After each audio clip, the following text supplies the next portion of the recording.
treaba discriminării. Și ce riscă acum administratorii acestor localuri?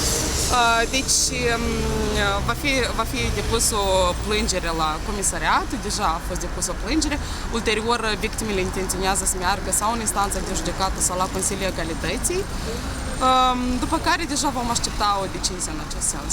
Anterior v-ați mai ciocnit cu astfel de cazuri? Sigur, da. Și ați depus o cerere, o plângere? Da, a fost un caz de acest gen la Soroca. A fost depusă o plângere la Consiliul Egalității, deja a fost și o decizie pe acest caz. A fost decis că a fost discriminare, romii au fost refuzați să fie deserviți pe criterii etnic. Decizia poate fi găsită pe site-ul Consiliului Egalității, egalitate.md. Și care este? Care este ea? Care este decizia? Deci că administratorii au discriminat romii, deoarece alte etnii au fost lăsați să intre în local, pe când romii nu li s-a interzis accesul. Au fost acești proprietari cumva pedepsiți? Da. Deci nu cunosc dacă au fost pedepsiți sau nu, dar conform procedurii pe care urmează Consiliul Egalității, este un termen în care ei trebuie să execute decizia.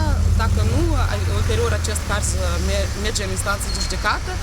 Deja depinde de victime. Eu nu știu ce au făcut victimele. Au mers ulterior în instanță sau nu, sau...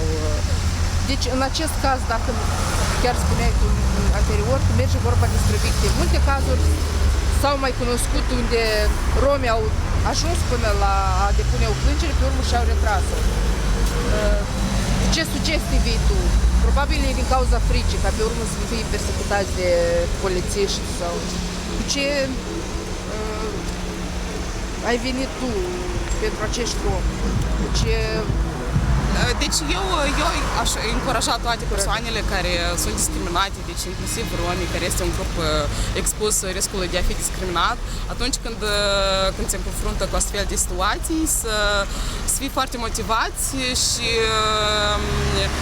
instituția noastră noi susținem, le oferim consultații juridice ulterior pentru a merge cu aceste cazuri în instanță.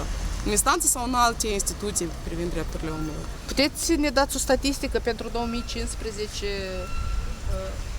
drepturile omului, cam câte cazuri au avut și câte din ele practic au fost rezolvate? Dacă ar fi să vorbesc de instituția noastră, Oficiul Înaltului Comisar, atunci aș spune că am avut în jur de vreo 5-6 cazuri în care romii s-au adresat privind discriminare, deoarece noi documentăm cazurile de discriminare. Cum credeți, numărul lor este real sau nu? Numărul lor, de fapt, este mult mai mare, dar dat fiind faptul că dacă ne întoarcem la ideea că foarte mulți romi nu au curajul, nu au susținere ca să meargă, exact, ca să meargă ulterior cu cazurile să le rezolve, deci foarte multe cazuri rămân undeva suspendate în aer sau nesoluționate. Vă mulțumesc!